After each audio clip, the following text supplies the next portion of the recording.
ಈ ಡ್ರೈ ಆಗಿದೆ.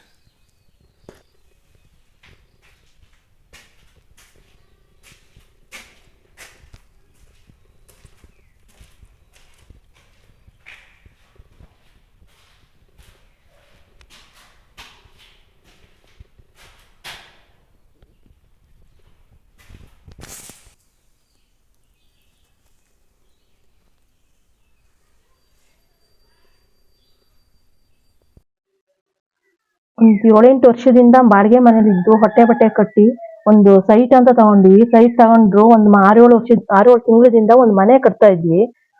ಕಷ್ಟ ಹೊಟ್ಟೆ ಬಟ್ಟೆ ಕಟ್ಟಿ ಒಂದು ಮನೆ ಕಟ್ತಾ ಇದ್ವಿ. ಆ ಮನೆನು ಕಟ್ಬೇಕಾದ್ರೆ ಕಳಪೆ ಕಾಮಗಾರಿಕೆ ಮಾಡಿ ನಮ್ದು ಸ್ಲ್ಯಾಬ್ ಸೋರ್ತಾ ಇದೆ. ಅವರಿಗೆ ಇದು ಕೊಟ್ಟಿರೋದೆಲ್ಲ ಸಾಕ್ಷಿ ಇದೆ ನಮಗೆ. ಸ್ಲ್ಯಾಬ್ ಹಾಕ್ತವ್ರು ಕಾಂಟ್ರಾಕ್ಟ್ ಹಿಡಿದವರು ಹುಣಸೂರು ಹರೀಶ ಗೌಡ್ರು ಅಂದ್ಬಿಟ್ಟು ಅದನ್ನ ಕಾಂಟ್ರಾಕ್ಟ್ ಕೊಟ್ಟು ಹಿಡಿದ್ಬಿಟ್ಟು ಬರದಳ್ಳಿ ಸೋಮಶೇಖರ ಅನ್ನೋರಿಗೆ ಕೊಟ್ಟಿದ್ರು. ಸೋಮಶೇಖರ ಅವರು ಬಂದು ಸ್ಲ್ಯಾಬ್ ಹಾಕಿದ್ರು. ಸ್ಲ್ಯಾಬ್ ಹಾಕೋ ಟೈಮಲ್ಲಿ ನಮ್ಮ ಮನೆಯವರು ಹೊಟ್ಟೆಪಾಡಿಗಾಗಿ ಶಾಮಿಯಾನ ಕೆಲಸ ಮಾಡ್ತಾ ಇದ್ರು. ಆ ಶಾಮಿಯಾನ ಕೆಲಸ ಮಾಡ್ಬೇಕಾದ್ರೆ ಅವ್ರು ನೋಡ್ಲಿಕ್ಕೆ ಆಗ್ಲಿಲ್ಲ. ಆ ಟೈಮ್ ಅದನ್ನೇ ಅವರು ದುರುಪಯೋಗ ಪಡಿಸ್ಕೊಂಡು ಮನೆನ ಕಳಪೆ ಕಾಮಗಾರಿಕೆ ಮಾಡಿ ನಮಗೆ ಮನೆ ಎಲ್ಲ ಸೋರ್ತಾ ಇದೆ. ಇವಾಗ ಟಾರ್ಪಲ್ ಇಂದ ನಾವು ಕವರ್ ಮಾಡಿದೀವಿ. ಅದರಿಂದ ನಮಗೆ ಏನಾದ್ರೂ ಒಂದು ಅವ್ರು ನ್ಯಾಯ ಕೊಟ್ಟಿಲ್ಲ ಅಂದ್ರೆ ನಾವು ಕಾನೂನು ಪ್ರಕಾರ ಹೋಗ್ತೀವಿ. ಅವರಿಗೆ ದುಡ್ಡು ಕೊಟ್ಟಿರೋದೆಲ್ಲ ಸಾಕ್ಷಿ ಇದೆ. ನಾವು ಸುಮಾರು 71,000 ರೂಪಾಯಿ ಅವರಿಗೆ ಕೊಟ್ಟಿದ್ದೀವಿ.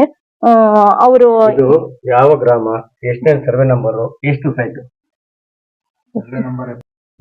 ಸಾಗರ ತಾಲೂಕು ಸಿರುವಂತೆ ಗ್ರಾಮದಲ್ಲಿ 77ನೇ ಸರ್ವೆ ನಂಬರ್ ನಲ್ಲಿ ನಾವು ಈ ತರ ಮನೆ ಕಟ್ಟಿರ್ತೀವಿ. ಈ ತರ ನಮ್ಗೆ ಅನ್ಯಾಯ ಆಗಿರುತ್ತೆ.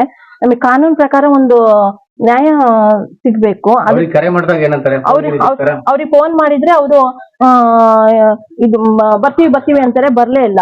ನಾವ್ ಎಷ್ಟು ದಿವಸ ಫೋನ್ ಮಾಡಿದ್ರು ಫೋನೇ ರಿಸೀವ್ ಮಾಡ್ತಾ ಇಲ್ಲ. ಇವಾಗ ಒಂದೊಂದ್ ಟೈಮ್ ಫೋನ್ ಮಾಡಿದ್ರೆ ಫೋನೇ ತೆಗಿಯಲ್ಲ.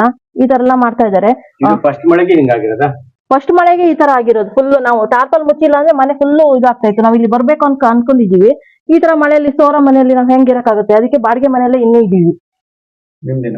ನಮ್ದು ಸರ್ ಹಾಗೆ ಆಗಿದೆ. ಎಂತಕಂದ್ರೆ ನಾವು 7-8 ವರ್ಷದಿಂದ ಬಾಡಿಗೆ ಮನೆಗಿದ್ವಿ. ನಮಗೂ ಮಕ್ಳೆಲ್ಲ ಚಿಕ್ಕವಿದಾವ. ಮಕ್ಳು ಮರಿದೆಲ್ಲ ಹೊಟ್ಟೆ ಬಟ್ಟೆ ಕಟ್ಟಿ ಒಂದು ಸ್ಲ್ಯಾಬ್ ಮನೆ ಅಂತ ಮಾಡ್ಕೊಂಡಿವಿ. ಆದ್ರೆ ಅವರು ಕಳಪೆ ಕಾಮಗಾರಿ ಉಪಯೋಗಿಸ್ಕೊಂಡು ನಮ್ಮ ಮನೆ ತುಂಬಾ ಲೀಕೇಜ್ ಬರ್ತಾ ಐತಿ. ಮಕ್ಳು ಮರಿ ಇಟ್ಕೊಂಡು ಅದ್ರಲ್ಲಿ ಹೆಂಗೆ ಮಳೆಗಾಲ ಇರೋದು. ಹಾಗಾಗಿ ನಾವು ಬಾಡಿಗೆ ಮನೇಲೇ ಇದ್ವಿ.